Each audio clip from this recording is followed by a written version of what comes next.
Amigos da TV Campos Floridos, estamos aqui no Fórum Municipal, onde vamos conversar com o Dr. Djalma Aparecido Gaspar Júnior, que nesse ano de 2022 está completando 5 anos à frente da nossa comarca, se tornando o segundo juiz mais longevo da história da comarca de Arapoti ao longo desses 34 anos, onde já tivemos 15 juízes. Estava conversando aqui com o doutor. Doutor, para Arapoti é uma realidade até surpreendente, porque a gente estava acostumado há 1, 2 anos o juiz, né, trocar a comarca, e isso é muito benéfico para a cidade. A gente sabe que às vezes o juiz ele busca, né, a promoção, ele quer buscar crescer ali mas para a cidade é muito importante que o juiz continue um bom tempo assim, e o senhor entra aí chegando a quase 5 anos atuando aqui na comarca de Arapoti. Como que é para o senhor estar tanto tempo aqui na nossa cidade? Boa tarde, Diego. Realmente é um trabalho que começamos em 2017, eu entrei aqui em junho de 2017, assumi a comarca. Agora em junho de 2022 eu faço 5 anos, né? Atualmente com 4 anos e meio eu já sou o segundo juiz que por mais tempo ficou aqui à frente dos trabalhos desse fórum. O primeiro foi o Dr. Luiz Cláudio, né, que atualmente ele é prefeito, salvo engano, na cidade de Bossa Nova, né? Alguma coisa assim. Mas eu não tive o prazer de conhecê-lo, na época eu nem era juiz ainda. E eu posso dizer que o trabalho que a gente está desenvolvendo aqui é o mesmo que começamos lá atrás, né? Tentamos fazer as decisões aqui, sentenças, despachos, com a maior rapidez possível. As audiências também, mesmo nessa época de pandemia, nós fizemos um grande número de audiências de forma virtual ou semipresencial, em que parte vinham até o fórum, nós atendíamos, outra parte faziam de forma virtual. Mas funcionou bem. No começo foi por ser uma novidade, os sistemas também eles travavam, mas depois que engrenou, fizemos um número muito alto de audiências dessa forma. E tem funcionado, eu acredito que é um sistema que veio para ficar, independente da continuidade ou não da pandemia, aí, ou do regime de pandemia, melhor dizendo, né? Doutor, a gente sabe que não é por falta de oportunidade, que o senhor já teve a oportunidade de sair de Arapoti. A gente sabe que existem uma carreira, né? O juiz pretende seguir uma carreira, mas existe também a questão do laço, né? A identificação com a cidade, né? Fale um pouquinho sobre essa identificação com Arapoti. É porque eu sou paulista, né? Eu sou do interior do estado de São Paulo, Araraquara, e Arapoti ela fica localizada numa região geograficamente que me dá facilidade de acesso ao estado de São Paulo, porque fica bem perto da fronteira. Então eu tenho uma tendência a escolher comarcas amanhã para promoção justamente nessa região aqui. E como são poucas cidades com essa característica, talvez esse tenha sido um fator influenciador para que eu tivesse há tanto tempo aqui em Arapoti. Mas eu tenho sim uma afinidade aqui com a cidade, gosto do povo, que é hospitaleiro, que é um povo gentil de uma forma geral. Sempre fui muito bem tratado aqui, juntamente com minha família. Então são todos esses fatores agregados que fazem com que a gente se identifique com a comarca, com a cultura, com a forma de vida, né? Com o cotidiano, e vai fazendo com que a gente vai se sentindo à vontade em casa e vai ficando. E foi mais ou menos isso que foi acontecendo comigo. Doutor, a gente sabe que Arapoti, apesar de ser uma entrança inicial, tem um elevado número de processos, né? Como que está esse número atual de processos e quantos despachos em média, sentenças, o senhor profere por mês? O número de processos tramitando hoje na comarca é em torno de 5.800 processos. Conforme a época do ano, conforme a circunstância, esse número vai variando, abaixa um pouco, mas depois se eleva novamente. O fato é que a distribuição anual de processos na comarca de Arapoti sempre foi alta e continua. É por isso que os números não abaixam. Por mais que nós trabalhamos aqui, sempre estão sendo ajuizadas novas ações. No último levantamento que fizemos para um pleito, né, junto ao Tribunal de Elevação da Comarca, nós estávamos aqui entre as 20 comarcas do estado do Paraná com maior distribuição, proporcionalmente levando em consideração, naturalmente, né? Então é uma comarca volumosa, a Corregedoria já esteve aqui e considera isso, né? Culturalmente, já no tribunal, Arapoti é visto como uma comarca volumosa de processos. Entretanto, eu tenho uma boa equipe, uma equipe com qualidade, uma grande equipe em números quantitativos também. Nós tínhamos um déficit de servidores, mas o tribunal acabou nos mandando e repondo esse déficit. Então hoje, apesar do volume alto, nós conseguimos dar uma resposta a todos os processos dentro de um prazo razoável. A média de decisões, despachos e sentenças que eu profiro mensalmente é mais ou menos de 1.000, 1.100, às vezes 900, né, quando eu estou de férias ou pego alguma licença. Então é um número alto realmente, mas necessário, porque senão eu não consigo manter o trabalho dentro de um prazo razoável.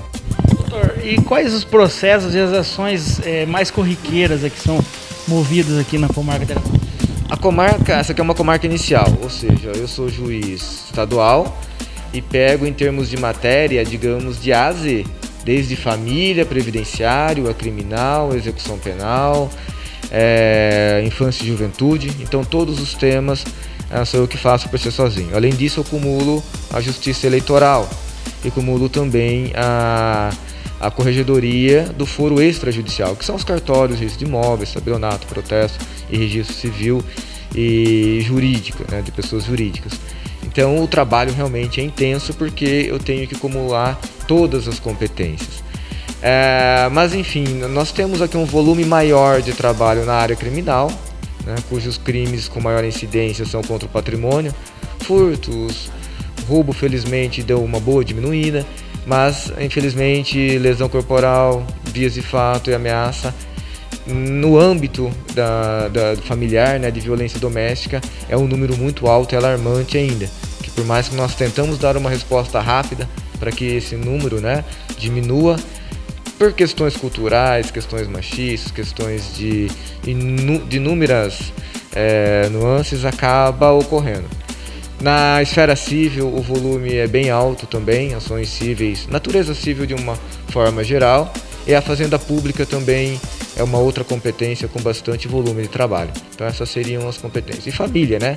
Os conflitos de família também, alimentos, execução de alimentos, divórcio, guarda, são inventário, né? Há um volume muito grande de trabalho nessas áreas também. A gente observa que o principal trabalho da justiça é justamente trazer justiça, né, à sociedade. E como que o senhor observa a questão das carências e deficiências do município de Arapoti? Aonde que é necessário promover mais justiça? O que a cidade mais precisa aí para se tornar mais equilibrada em termos de justiça, seja social, seja a justiça em geral?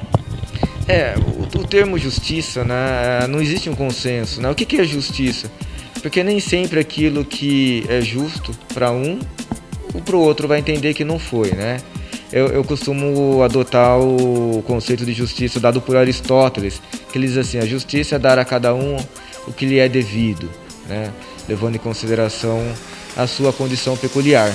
Mas é muito difícil porque nós temos aqui 28 mil habitantes e cada um está numa situação, tanto social como familiar, espiritual, financeiramente, em termos de educação. Então, como fazer justiça? É muito difícil. É como dar a cada um o que lhe é devido, né? Levando em consideração a sua peculiaridade. É muito difícil. Mas é um trabalho conjunto. O executivo tem tentado fazer a parte dele. Você vê que o legislativo, numa nova composição, tem tentado fazer trabalho em várias áreas sociais enfim, de trabalho e turismo e tudo mais. E o poder judiciário, ele é um poder que tem como objetivo a pacificação social. Ou seja, nós saímos de casa todo dia e viemos aqui para tentar resolver problemas e fazer com que, a partir daquele momento, a sociedade consiga, né, através de uma resolução de conflito, pelo menos naquele aspecto, pacificar. Mas não é fácil, né? Às vezes eu comparo o nosso trabalho aqui no fórum como um para-raio, né? O raio vem, passa pelo para-raio e continua depois. Se ele vai sair dali para frente melhor ou pior, é uma questão que as partes que vão definir, entende? Às vezes eu sempre falo, né, numa audiência, ou sempre que eu tenho a oportunidade de falar com as partes diretamente, tentem compor um acordo, porque é muito melhor um acordo ruim do que uma sentença bem dada. Porque uma sentença bem dada, com certeza, vai julgar procedente ou improcedente, vai prejudicar alguém ou beneficiar outro, vice-versa, ou não vai ajudar ninguém, porque vai ser feito ali a aplicação da lei, aplicação da jurisprudência, aplicação de costumes, aplicação de princípios. Mas as partes, quando elas entram em um comum acordo, significa que a partir daquele momento elas podem, amanhã, se tiver algum problema, se autocompor sozinhas, sem necessidade do Poder Judiciário. Então eu sempre incentivo as partes na medida do possível, a entrarem em um consenso, devolvendo para elas a oportunidade de resolverem sozinhas seus problemas. Então eu sempre digo que a justiça qualificada é essa, possibilidade das partes poderem resolver seus problemas. Lógico que em algumas matérias não tem como, né?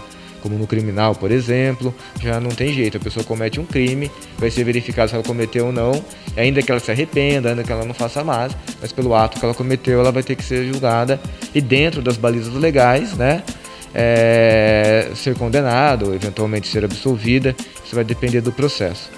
Mas eu vejo assim, agora em questões de investimento, a prefeitura tem trabalhado, tem tentado, diante dos recursos que são possíveis, né, que ela tem acesso, que também não sei quanto exatamente, quais são as suas prioridades. O legislativo também tem tentado fazer a parte dele, mas nós vemos, né, nós saímos para ruas e nós vemos as dificuldades, né, alguns bairros mais carentes sem asfalto, né, às vezes bairros ainda sem o esgoto necessário. A gente vê que o nosso distrito industrial ainda precisa ter melhorias para trazer indústria e, por consequência, dar emprego para o povo, né? O turismo é algo que está na mira. Nós vemos aí esse anseio da sociedade araputiense de tirar esse tráfego de caminhões aqui na via central, né? Nos horários de pico é sempre mais complicado. Enfim, nós vemos aí várias questões aí que são desafios, na verdade, né? E que há um longo tempo estão tentando fazer e estão caminhando. Quem sabe nesse ou no próximo, no outro, nas outras gestões, é possível se fazer isso. Agora entrando na questão da realidade atual que a gente está vivendo, né? A situação de pandemia tinha dado uma boa calmaria no final do ano e agora com essa nova variante Ômicron, os casos começaram a explodir novamente. Inclusive, é bom esclarecer aqui para a população que o fórum está funcionando num regime especial. Então o doutor já vai explicar como está funcionando isso e qual que é a preocupação da justiça com relação ao aumento desses casos. Nós já tivemos uma fase mais difícil, né? Logo no começo da pandemia, onde ninguém tinha uma perspectiva exata de onde a doença podia chegar, quem ela poderia atingir de forma mais letal, não tinha vacina, e aí era um grande desafio o lockdown, né? Eu tive que julgar processos aqui na cidade mesmo, abre ou não o comércio, enfim, foi uma fase bastante difícil para todos nós, né? Superamos aquela fase, entramos na fase da vacina, em que o contágio desceu a números que todo mundo falou assim, acho que agora a gente se livrou dessa doença, ou pelo menos ficar controlada, não teremos mais aquele fantasma assolando a economia, assolando nossos empregos, enfim. Só que agora, né, essa nova cepa, Ômicron, começou lá na África ou na Europa e foi se espalhando pelo mundo, e quando fomos ver, já estávamos aqui rodeados por ela. Hoje, no Brasil inteiro, praticamente, nós estamos aí com os gráficos em relação ao contágio na ascendência. Em contrapartida, nós vemos que a vacina tem funcionado, né? Quando o governo propôs a vacina, ele disse no começo, isso não vai impedir que se pegue a doença, mas a ideia, pelo menos, é que não haja um agravamento a ponto de colapsar o nosso sistema de saúde, principalmente as UTIs e enfermarias. E pelo que a gente tem visto, né, acompanhado essa nova onda agora, é o que está acontecendo. Um número muito alto de contaminados, entretanto, um número reduzido de gravidades, né, de casos graves. Nós esperamos, pedimos a Deus que se mantenha nesse estado, né? E eu acredito que, como toda doença, vai ter aquele pico novamente e uma tendência a se reduzir. Quanto a eventuais restrições que poderão ocorrer, nós não sabemos ainda, né? Por hora tá tudo funcionando, não tenho conhecimento, pelo menos dos últimos dias, de algum decreto municipal, executivo, que tenha feito alguma restrição aqui. Já há notícias, né, de bastidores que o Estado de São Paulo, o governo do Estado de São Paulo está para lançar medidas restritivas. Algumas cidades já estão restringindo acesso a restaurantes, aglomerações, né, como shows que estavam vendo, parece que já estão restringindo. Pois é. O Carnaval, né, que está cancelando, acho que no Rio de Janeiro. Enfim, no final do ano agora, na virada, já houve bastante restrição, mas ainda assim estourou, né, o contágio. Então nós estamos aí analisando, atentos ao caminhar da situação. Vamos ver para onde. Quanto ao fórum, eu já tinha aberto os portões do fórum no mês de dezembro. Um pouco no mês de outubro e novembro já havia um atendimento de todo mundo que chegava aqui, mas portões fechados. Então a gente liberava duas pessoas para cada guichê. Nós temos o cartório civil, o juizado, o distribuidor e o cartório criminal. Foram 4 atendimentos e se mantém. Então toda pessoa que vier aqui no fórum, os portões estarão fechados, mas tem que aguardar para que só pode ficar 2 em cada guichê e vai ser atendido. Mas nós no mês de dezembro havíamos trabalhado com os portões abertos já e o acesso já estava livre. Agora, antes de se voltar, né, dia 10, o tribunal determinou que se fechasse novamente os portões e que o atendimento voltasse a como era antes, apenas limitado, e o número de funcionários aqui trabalhando também está reduzido em 60%, e os outros 40% estão em teletrabalho, pelo menos até 31 de janeiro. Acredito que ali na última semana de janeiro o presidente do tribunal vai reavaliar a situação do contágio e deve editar um novo decreto, né, uma nova resolução, determinando como serão a dinâmica dos trabalhos. Doutor, a gente agradece, né, ao senhor aí, a gente até queria conversar mais coisas, mas teria muito assunto para falar, mas deixamos aqui o microfone aberto para mais algum assunto que o senhor queria esclarecer nesse ano 2022, como que a Justiça espera atuar aí no município de Arapoti, e deixa uma mensagem para a população. Primeiramente eu agradeço, né, Diego, novamente aqui o espaço, TV Campos Florido sempre trabalhando em prol da divulgação da informação, né, aqui na sociedade arapotiense. Dizer que por enquanto não tenho, né, uma data específica para sair da frente da comarca, né, pode acontecer também de repente, disso depende de promoção, andamento das vagas, né, do tribunal como um todo. De qualquer forma, eu me sinto bem aqui na cidade, me sinto acolhido, como eu disse no início, é uma cidade bastante hospitaleira, né, as pessoas sempre me tratam bem, com respeito, e eu tento fazer da mesma forma, de forma recíproca, né, também retribuir esse tratamento que tem me dado. Dizer que assim que for possível a gente abrir as portas do fórum novamente será feito. Eu em momento algum segurei esse tipo de atendimento, né? Pelo contrário, que sempre que possível nós estávamos na vanguarda tentando aqui prestar um serviço público de qualidade. Dizer que os júris de réu preso, que são urgentes, estão sendo feitos e foram feitos mesmo da pandemia. As audiências de réu preso também, que tem bastante prioridade, estão sendo feitas de forma virtual, mas estão sendo feitas e serão mantidas. Então o trabalho será mantido da mesma forma como foi o ano passado, retrasado, enfim, desde o dia que eu entrei aqui. E agradeço novamente aqui a oportunidade desse espaço aqui na rádio. Doutor, parabéns aí pelo trabalho realizado nesses 4 anos e meio aqui na comarca de Arapoti e sucesso nesse ano 2022. Obrigado. Obrigado, Diego. Um grande abraço a todos. Até mais. Notícias é aqui, na TV Campos Floridos. Oferecimento Arruseg, Criativa, Kelvin Supermercados, Nova Canaã, Prímula, Sicredi, Estúdio Sorrisos, Tropical, Visão Net, 0 Grau, Autoescola Ferrari.